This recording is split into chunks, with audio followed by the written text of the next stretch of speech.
fur et à mesure de leur activité sportive.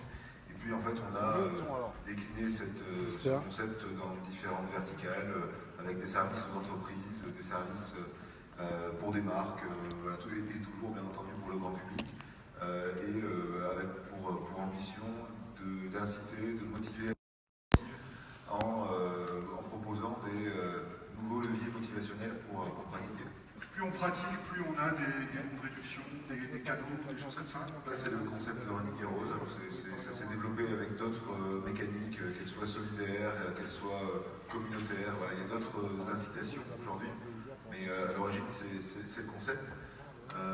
Pour revenir sur la question de quand est-ce qu'on se sent prêt, quand est-ce qu'on franchit le pas. D'autant plus sur un marché, comme on disait, où il y a déjà quand même beaucoup de monde. Ça se développe, mais il y a déjà énormément de monde. Donc c'est pas forcément évident de se dire j'y vais quand même parce que j'ai la bonne idée, l'idée d'être plus originale ou plus efficace que les autres. Bah, je pense qu'effectivement, sur le marché du sport, ça fait rêver beaucoup de monde. Créer une entreprise dans le sport, c'est difficile. C'est un univers qui change difficilement, qui est plutôt maîtrisé, contrôlé par des acteurs historiques. Et faire une percée dans cet univers-là, c'est pas évident. Après, je crois que le meilleur indicateur pour savoir quand est-ce qu'on est prêt à se lancer, c'est de s'écouter et c'est de sentir qu'on a l'énergie pour le faire.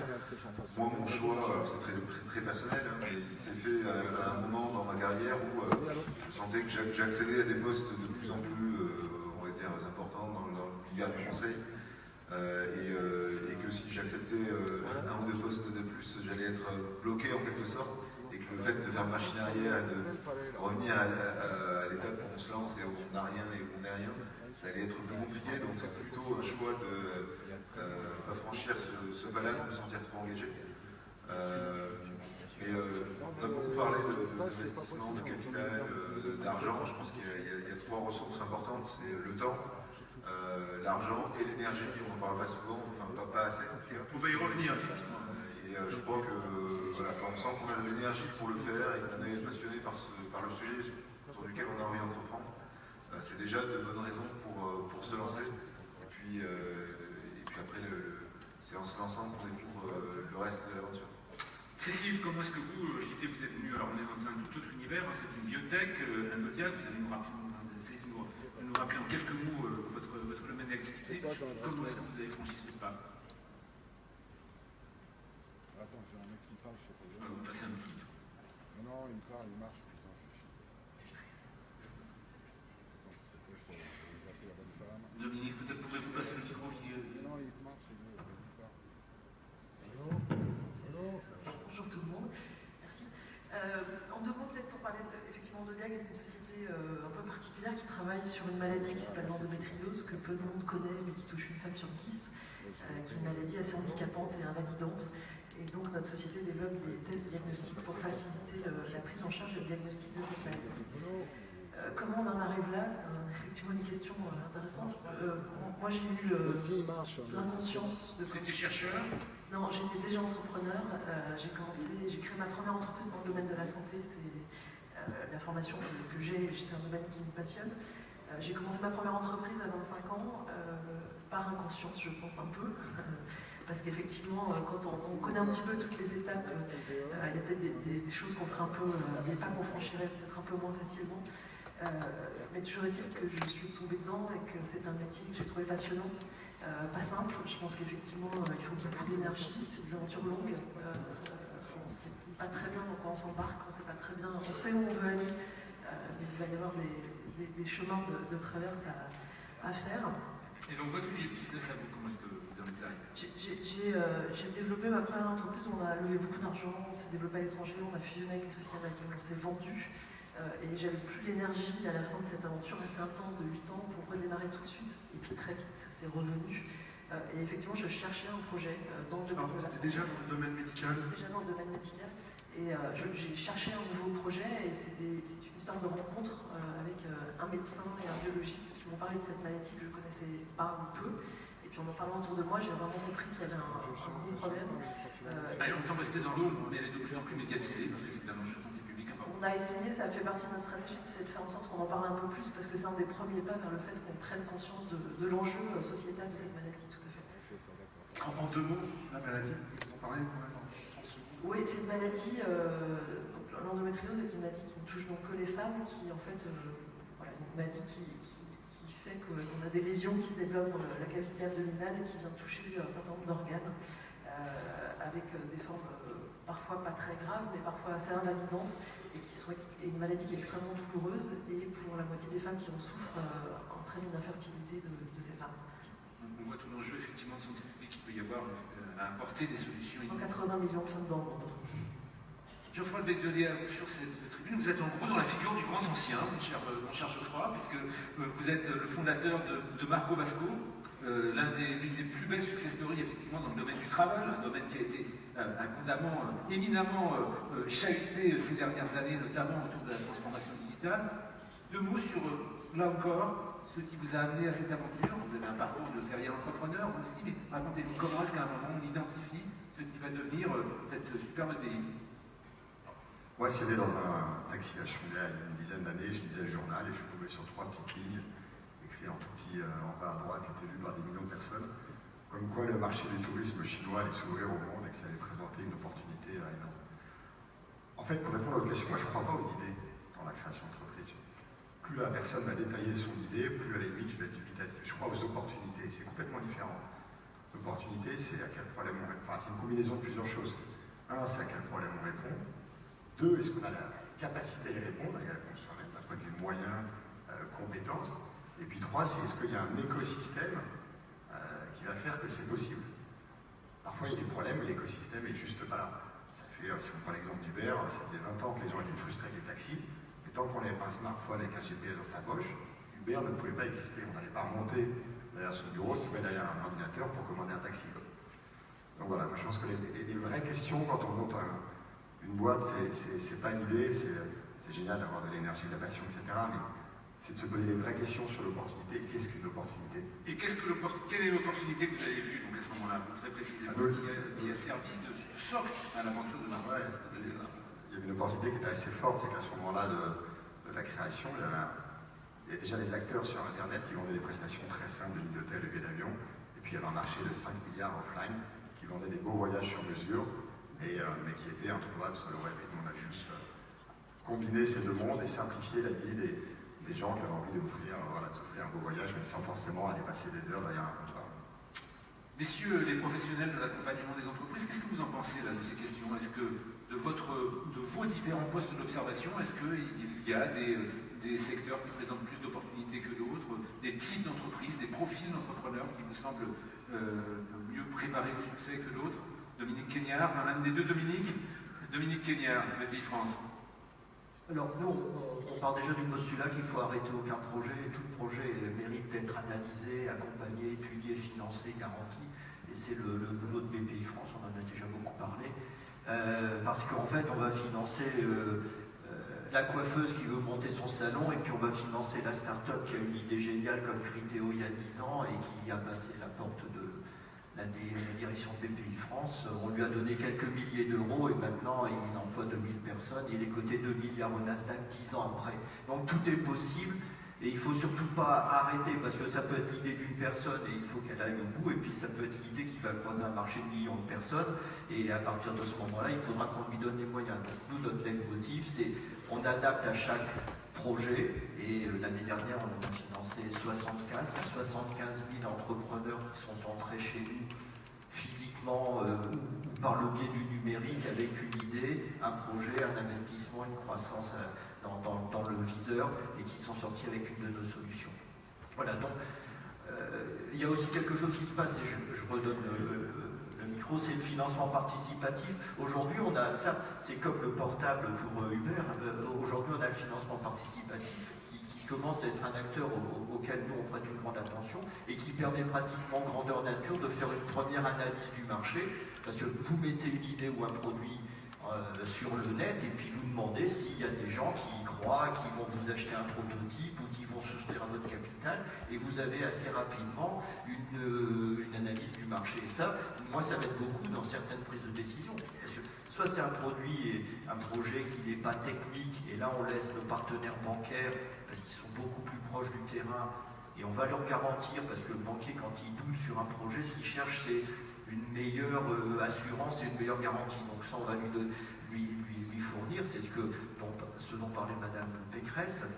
C'est des centaines de millions de licences de tir, des milliards même au niveau national et par an. Soit c'est un produit plus technique, et là on va mettre en place ce que vous avez croisé, Madame, des ingénieurs qui vont un peu plus challenger le porteur de projet. Et là c'est sur des produits soit directs de BPI France, soit sur des fonds d'État. Voilà. Mais on est prêt à tout faire et on sait tout faire, seul ou souvent avec nos partenaires bancaires. Alors justement, pour poursuivre peut-être sur ce genre de discussion, il y a la question du statut aussi de l'entreprise, c'est-à-dire avoir une bonne idée ou une idée utile, l'opportunité, on décide que ça y est, et se pose la question du statut pour démarrer. Qu'en pensez-vous? Est-ce que vous intervenez dans cette réflexion-là? Peut-être que quelqu'un d'autre peut répondre. Je ne sais pas hein, si vous avez quelque chose à dire là-dessus, sinon peut-être que derrière vous, M. Laraou, de l'ordre des experts comptables.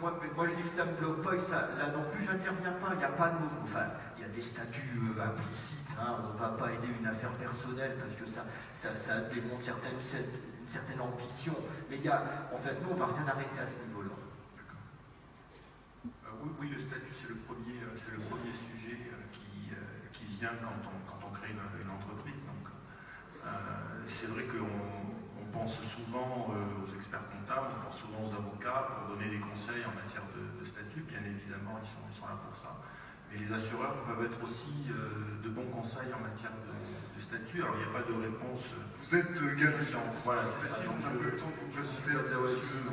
Directeur général de Gain Assurance. Donc, on est partenaire du Salon des entrepreneurs depuis sa création. Donc, on a l'habitude d'accompagner les entrepreneurs dans leur création et au cours de leur vie. Et donc, pour revenir effectivement à la problématique du statut, il y a énormément d'éléments à prendre en compte. Hein. Donc, l'âge, bien évidemment, le type d'entreprise, quel statut social, quelle protection sociale on veut avoir, est-ce qu'on a des salariés, est-ce qu'on n'a pas des salariés. Donc, on l'a dit, créer une entreprise, c'est un parcours du combattant, donc il faut essayer de simplifier ce qui peut l'être. Donc si on peut faire appel à des professionnels pour aider, faire une bonne analyse de la situation, pour faire le bon choix en termes de statut qui va avoir des conséquences après en termes de rémunération, en termes de valeur patrimoniale, en termes de situation fiscale. D'autant plus que ça a été aussi diversifié, je pense. C'est-à-dire que ça peut être une activité à 100%, ça peut être une activité qui vient en supplément d'une autre. Exactement. Beaucoup de possibilités. Exactement, il y a énormément de possibilités, donc c'est vraiment nécessaire de discuter et de faire un bilan complet et d'être accompagné là-dessus. J'en profite d'ailleurs pour dire qu'on fait 2 ateliers sur ce sujet-là sur le site, sur le stand de Gain Assurance, donc je vous invite à y participer très largement si vous avez des questions sur le sujet. Philippe Arnaud, quel est votre point de vue sur ces différents sujets en fin de compte, qui s'agrègent les uns aux autres, la question du secteur, des opportunités, pour reprendre la terminologie de Geoffroy, du profil type, du statut le plus adéquat. Ensuite, on terminera sur le premier tour de table avec Dominique Cristino. Le statut fait partie de l'un des points qu'il faut aborder, évidemment, mais ce n'est qu'un des éléments. C'est comme les comptes prévisionnels. Quand on parle d'un business plan, on pense aux comptes prévisionnels, mais c'est beaucoup plus que ça. Et c'est là où le rôle de l'expert comptable peut être intéressant, parce qu'il y a une approche globale. Alors, si on pose la question dans la salle de savoir ce que fait un expert comptable, tout le monde va dire il fait de la comptabilité, et ils auront raison. Mais ça ne fait pas que de la comptabilité. Un expert comptable est un généraliste, il accompagne l'entreprise. Et dans le mot expert comptable, ce n'est pas le mot comptable, c'est le mot expert qui prend de plus en plus de sens, parce que nous sommes compétents sur des tas de sujets. Et cette approche globale est essentielle dans une création d'entreprise. Parce qu'il faut adapter le projet, l'intention du chef d'entreprise à un environnement qu'il ne connaît pas forcément. Et l'expert comptable va être celui qui va, pour reprendre le terme d'équilibre tout à l'heure, qui va connecter, qui va faire les liens entre les uns et les autres, qui va peut-être donner un autre poids, une autre dimension au projet. Donc voilà pourquoi il ne faut pas hésiter tout de suite à voir un expert comptable. Alors, rassurez-vous, les experts comptables sont des gens tout à fait normaux, sont des êtres humains, ce ne sont pas des machines à produire des comptes. Plus de 80% des experts comptables sont des cabinets de moins de 10 personnes, ce sont des petites entreprises qui servent des petites entreprises, donc il ne faut pas hésiter. Surtout, nous avons lancé une opération d'accueil, alors d'accueil gratuit, Business Story, vous avez notre stand, vous verrez ça, business-story.biz, qui met en relation des porteurs de projets avec des professionnels qui gratuitement les accueillent et les conseillent. Donc nous sommes là pour apporter cette approche globale et faire en sorte que le projet soit à l'image du porteur de projet et on va peut-être lui permettre d'avoir la vraie dimension qu'il mérite d'être, d'avoir pour le mettre en relation avec les bonnes personnes. Donc nous sommes des professionnels du conseil de l'accompagnement d'entreprise. Dominique Restino, vous qui en tant que président du MOVJ, on n'oublie pas aussi que vous êtes vous-même entrepreneur, donc vous avez sans doute quelques bonnes pratiques à partager avec nous, mais surtout à la tête du MOVJ, le mouvement pour les jeunes et les étudiants entrepreneurs, pour celles et ceux qui ne le connaissent pas encore, vous accompagnez justement ces aventures entrepreneuriales. Votre analyse, encore une fois, est-ce que vous souscrivez à ce qu'a évoqué Geoffroy, c'est-à-dire il n'y a pas d'idée de business miracle, vous avez un certain compagnonnage par ailleurs avec l'Institut du moteur entrepreneurial entre autres. Est-ce que vous souscrivez à cette idée qu'il n'y a pas d'idée de business miracle, mais plutôt des opportunités? Et puis sur le choix du statut qui est peut-être ceux qui sont peut-être le plus propices à la croissance de l'entreprise.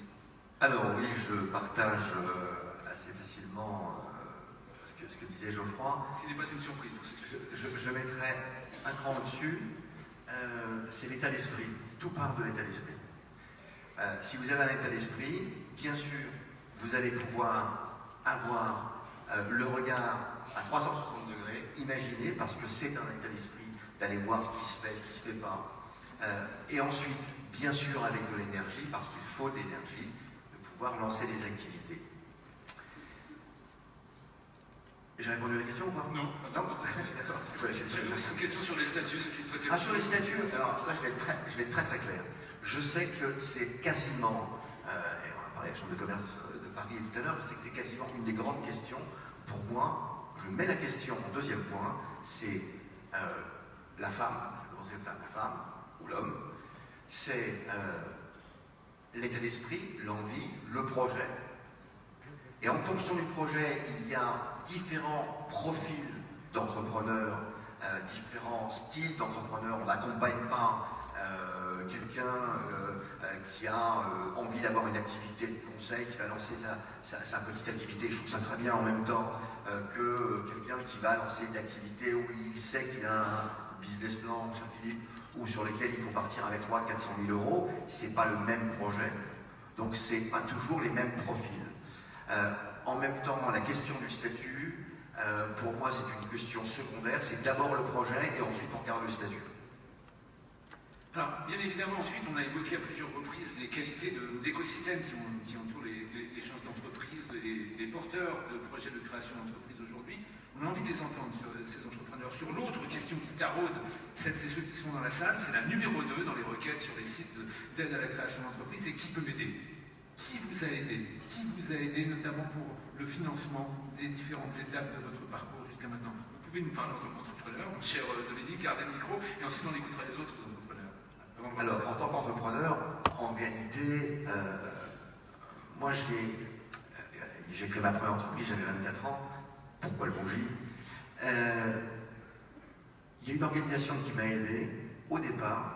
C'était ce qui s'appelait l'APCE, l'Agence pour la création d'entreprise, parce que j'étais un des premiers SME de Xerox. J'ai travaillé 2-3 ans chez Xerox. Vous avez présidé l'APCE, vous êtes à l'origine aussi de sa mutation, vous avez été là au moment de sa mutation vers l'Agence française. J'ai présidé, transformé, et je suis encore à l'AFE en tant que vice-président, effectivement. Vous aidez? Oui, et j'ai eu cette aide-là. Ensuite, le financement, on a ouvert des comptes, mais pardon, mes amis les banquiers, j'ai dit que j'allais faire des travaux dans mon appartement, et parce qu'à 24 ans, si j'allais créer une entreprise, aujourd'hui, ça va beaucoup mieux. Mais à l'époque, c'était il y a très longtemps. Il fallait créer avec des crédits à la consommation. En fait. Voilà, exactement. La France est un des pays au monde où on accompagne le plus la création d'entreprise. C'est ce qu'il faut réellement avoir à l'esprit. Grande révélation, révolution des 10-15 dernières années. Et la France a véritablement comblé son retard. On avait l'habitude, il y a quelques années, de dire que d'écrire des lignes et des lignes, les échos les premiers, sur la sollicitude de chefs d'entreprise. Voilà.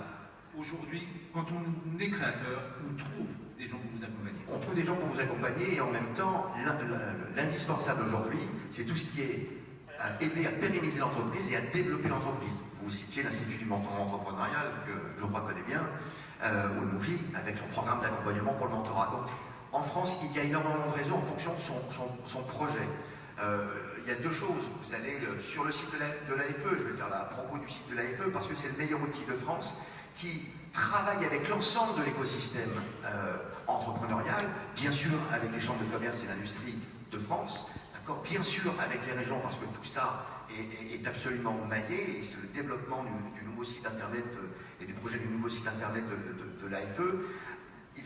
En réalité, en fonction de chaque projet, vous pouvez avoir cette dynamique. L'important, c'est que les réseaux travaillent les uns avec les autres pour accompagner dans cette chaîne d'accompagnement.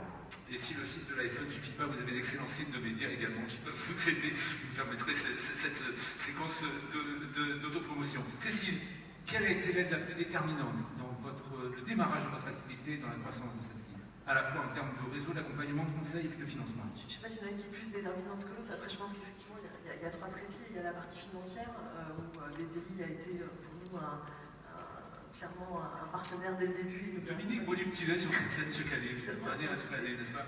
Dans toutes les étapes. Après, je pense que aussi ce qui est très important, c'est par rapport à son projet, à son ambition, d'aller chercher les bons partenaires et qu'en termes de financement notamment, par rapport aux besoins qu'on a à court, moyen et long terme, il faut peut-être structurer ces différentes étapes de manière différente. Nous, on a aussi été accompagnés par un incubateur. C'est un choix de pouvoir, parce qu'on avait besoin d'accéder à certaines compétences, à certains outils partagés, etc. Et l'incubateur, alors on est au Génopole d'Evry, qui est très spécialisé en biotech, mais qui nous a bien aidés. La région Île-de-France nous a soutenus. On a été voir les banques très tôt, et effectivement, je pense que ça a beaucoup changé par rapport à il y a 15 ou 20 ans, où on a réussi aussi à être soutenu par des outils bancaires relativement classiques dans ces premières étapes de construction.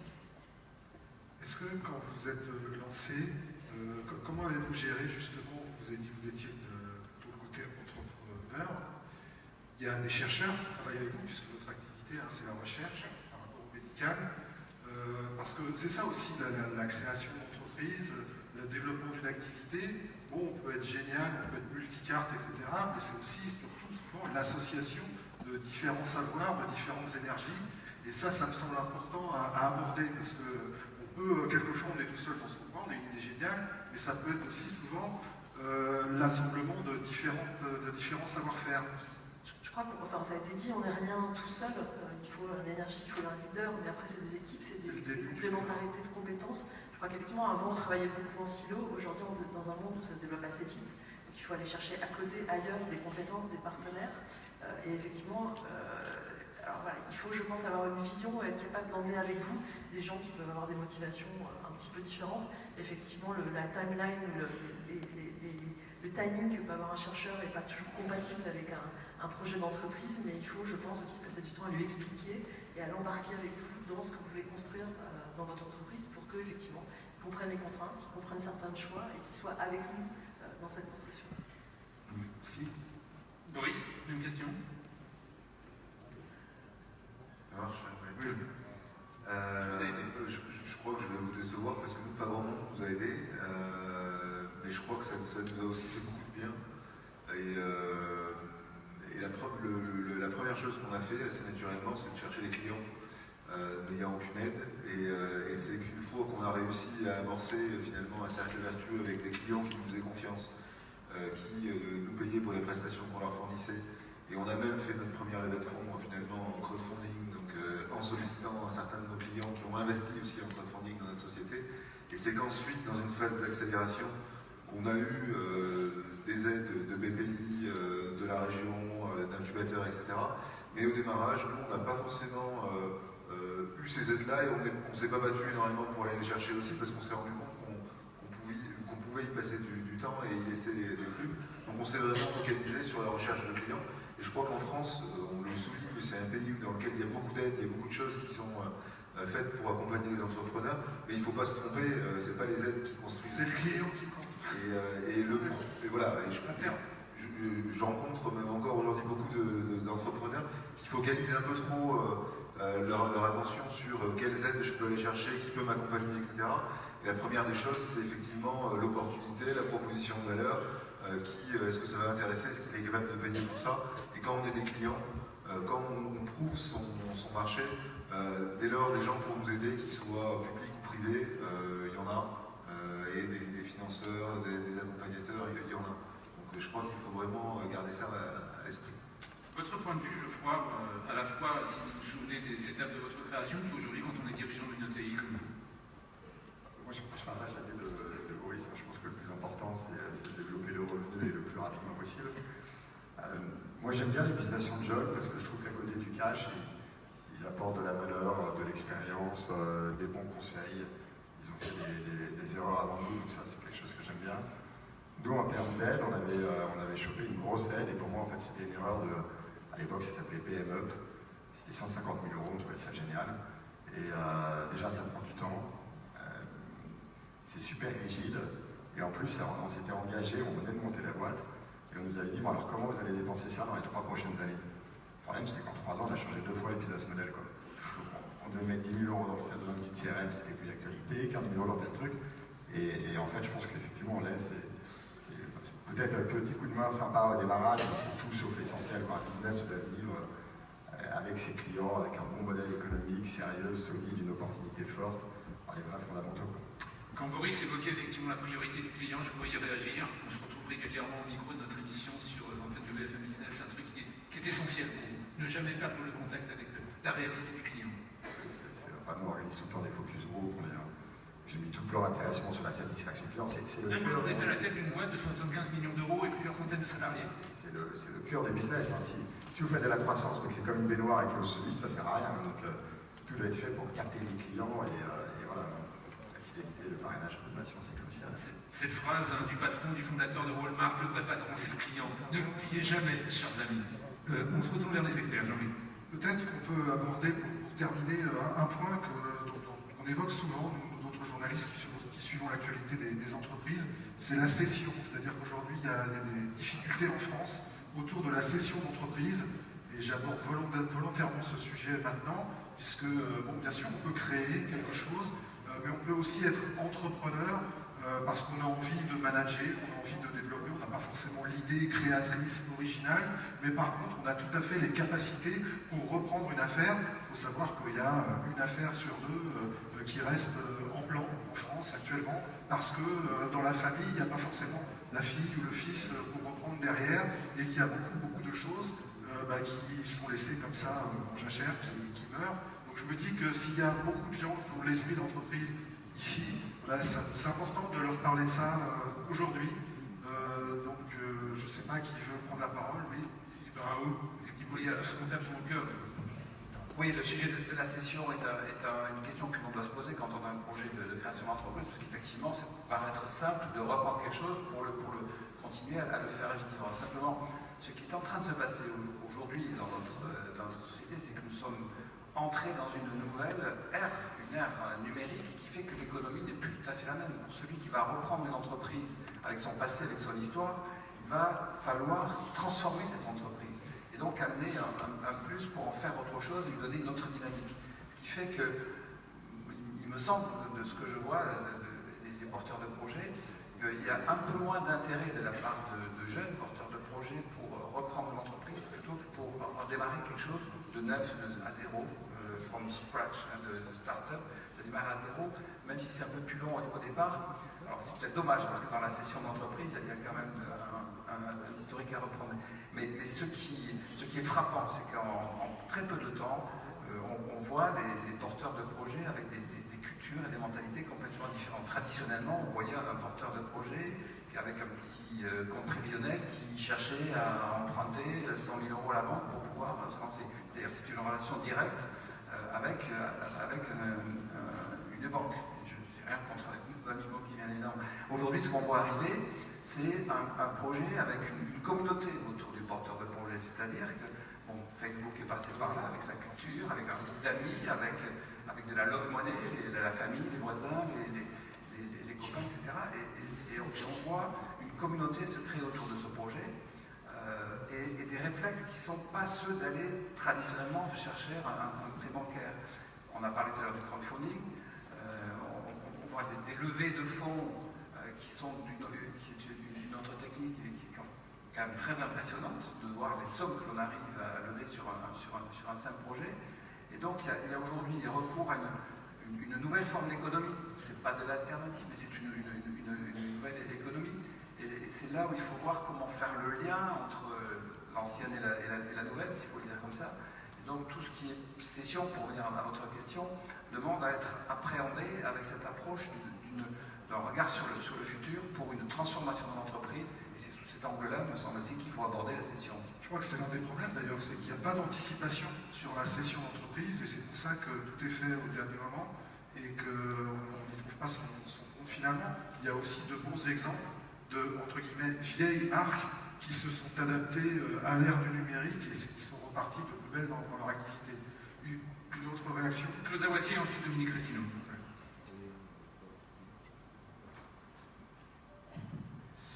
Oui, au moment de la session, il y a aussi un élément qui est important à prendre en compte, justement, c'est le sujet de la transmission et toutes les problématiques fiscales, toutes les problématiques de placement qui peuvent avoir lieu. Et là aussi, faire appel à des professionnels, à des gestionnaires de patrimoine qui sont capables justement de bien accompagner et faire en sorte que la transmission, alors souvent il y a les enfants derrière, souvent qui ne sont pas là forcément pour reprendre l'entreprise, donc il y a des vraies problématiques d'optimisation à prendre en compte et donc l'accompagnement en gestion de patrimoine est vraiment essentiel là-dessus. Et pour les repreneurs, c'est comment on accompagne les repreneurs. On a parlé de financement tout à l'heure, la sécurisation du financement, notamment avec les assurances, crédits sur les financements sont aussi importants. Et nous, on a des accords d'ailleurs avec le CRA pour accompagner aussi les repreneurs d'entreprise sur ces sujets. Dominique Cristino et Dominique Cristino. Alors tout d'abord, c'est une expérience que j'ai vendue, c'est les entreprises. C'est pour ça que votre expérience est particulièrement intéressante.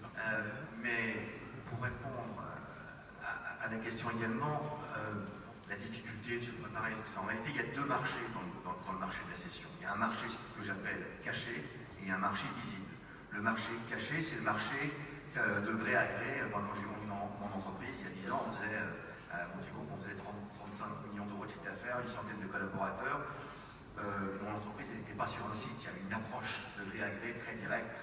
C'est le marché des professionnels, soit des banques, soit des fusions-acquisitions. C'est là où il y a un marché. Ensuite, il y a le marché que j'appelle visible.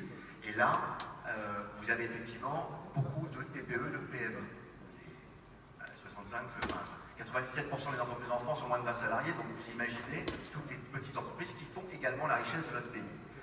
Et là, il y a une difficulté, c'est que d'un côté, c'est pour ça qu'il y a une inadéquation avec la reprise, d'un côté vous avez le profil du repreneur, si je prends l'Île-de-France, mais ça ne va pas pareil partout, entre 45 et 55 ans, plutôt bien formé, qui a les enfants qui font des études, qui doit financer l'entreprise, avec bien sûr toujours des banquiers et de la BPI, mais également financer la vie de son foyer. Donc ça veut dire qu'il faut une entreprise qui soit une taille suffisamment importante. Or, ce qu'il y a beaucoup également comme type d'entreprise, ce sont les TPE. Et donc c'est difficile à reprendre. Sauf que on a la première ressource naturelle d'un pays, qui est la jeune génération, qui peut reprendre ses activités, des filières professionnelles, sur l'ensemble du territoire rural, mais également dans la métropole. Et là, il y a un véritable enjeu. C'est pour ça qu'au Mouv'J, nous accompagnons ces jeunes qui ont créé, avant Antécréation, il y a d'autres réseaux qui accompagnent, qui ont créé ou qui ont repris l'entreprise et qui vont être accompagnés dans la pérennisation et dans le développement de l'entreprise avec effectivement un programme de mentorat, puisque vous posez la question,